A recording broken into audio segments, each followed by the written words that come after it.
So I finally completed Resident Evil 4 Remake on standard difficulty.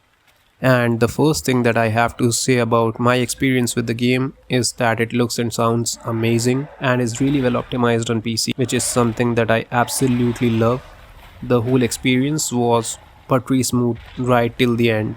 The story is the same as the OG version but with some small changes, and these changes actually make it a much more refreshing experience overall because the game manages to retain the nostalgia factor while also bringing something new to the table, which is amazing. I'm not gonna spoil anything for you guys who haven't played the game yet, but I can tell you one thing that coming from the OG version, you're gonna have some really cool surprises here, and they really elevate the experience. I really loved all the minor changes made to the story and the scenarios. I think they've done it in a very intelligent manner where it doesn't really affect anything but kind of freshens things up. I mean, it would have been kind of boring to have the exact same thing happening the exact same way at the exact same time as it did in the OG version, isn't it? So yeah, the changes are subtle but significant enough where they manage to give the game an identity of its own, separate from the OG version. Then apart from the minor changes to the story and the scenarios, the looks of certain characters have also changed. Salazar actually looks really creepy now. I never took that guy seriously in the OG version, but this time in the remake I did. For some reason I found him to be really scary looking, and then Sadler I think looked worse when compared to the OG version. I think Sadler in the OG version looked much more menacing than the one in the remake.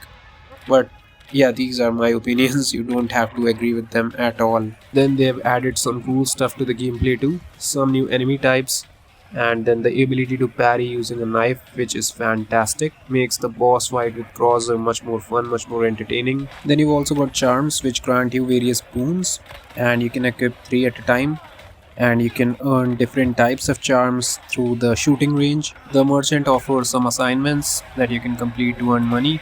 It's stuff like shooting medallions, taking out rats and vipers.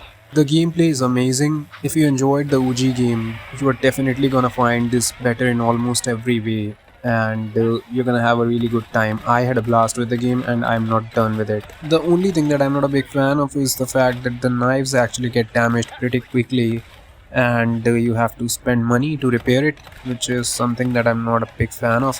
But otherwise, I had absolutely zero issues with the game. I had a really good time. What I love the most about Resident Evil 4 are the bosses. I'm in such an amazing roster of baddies.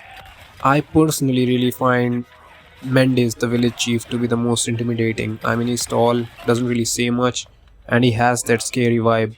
And I find him really intimidating. Which baddie are you gonna go with if you had to pick one as the most intimidating baddie from the game? Please be my guest down in the comment section.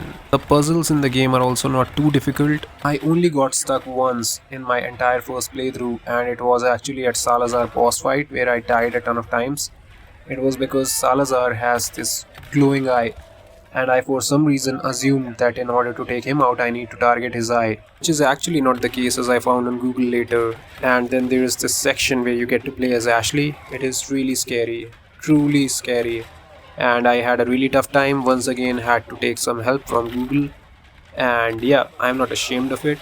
It was something that I wanted to get through as quickly as possible. The Ashley section actually brought back memories from a PSP game that I played back in the day using Google as a guide, Silent Hill Shattered Memories. Though Ashley isn't even as helpless as the protagonist in that game was, but her section is really creepy. They've done it really well. It feels like you are in this horror movie and you want to get out of it as quickly as possible, and it was really tense. They've done it too well. That particular section, despite being quite short, felt too long while I was playing it and was actually a highlight of the game for me. The regenerator sections were also really scary and really tense, and it was also a phase of the game that I wanted to get through as quickly as possible, and it felt like it was taking too long. Regenerators look much scarier in the remake, and their attacks are also really lethal. So yeah, their section was a really tense one without doubt. The game is an amazing combination of horror and action. You are always vulnerable, you are never comfortable, but you are not helpless either. The game has amazing replay value, a decent amount of content, and you got the mercenaries mode as well. I'm already trying to get my hands on the infinite rocket launcher so that I can have a bit of fun, but the freaking launcher is too expensive. If you played the original game, then every single step that you take in this game is gonna take you back in time, and it's such an amazing feeling. Everything is familiar. Like I said, the changes are really subtle, so most of the stuff is really familiar. And some of the bosses and baddies, like the blind guy in the prison, and Crosser, village chief Mendes, the giants, Salazar's bodyguard, the Verdugo, they all look exactly the way they did in the original game, and it really triggers that nostalgia. The locations and everything is pretty much the same. So yeah, it's a really special feeling to play through this title. I had a lot of fun, and one of the funniest fights was in the castle, where you have to fight these two blind monsters along with a bunch of the cult thugs. And I failed a couple of times, but after that I managed to get one of the blind monsters to kill everybody around him, and also the other blind monster, and then took him out pretty easily. It was ridiculously fun. This game was always gonna be good. It's a remake of such an amazing title, but they've done it too well. They've made it too good. The presentation is fantastic, the performance and optimization top notch. Leon looks really cool. Ada looks beautiful. The nostalgia factor, coupled with the subtle changes they've made to the gameplay and the story, everything about this game makes it really special, and it's a must play game. Resident Evil 4 Remake is actually one of the best games I played this year, and in my opinion, this game surpasses the Resident Evil 2 remake. That's just me. I don't expect you to agree with me. I loved almost everything that they changed except for Sadler's look and the knives breaking. I mean, everything else is fantastic. Especially Louis was a big surprise and I loved it. If you are still looking for something nice to play, do check out the video on the end screen. And if you enjoyed this one, please do leave a like. Thank you very much for watching, guys. Peace out.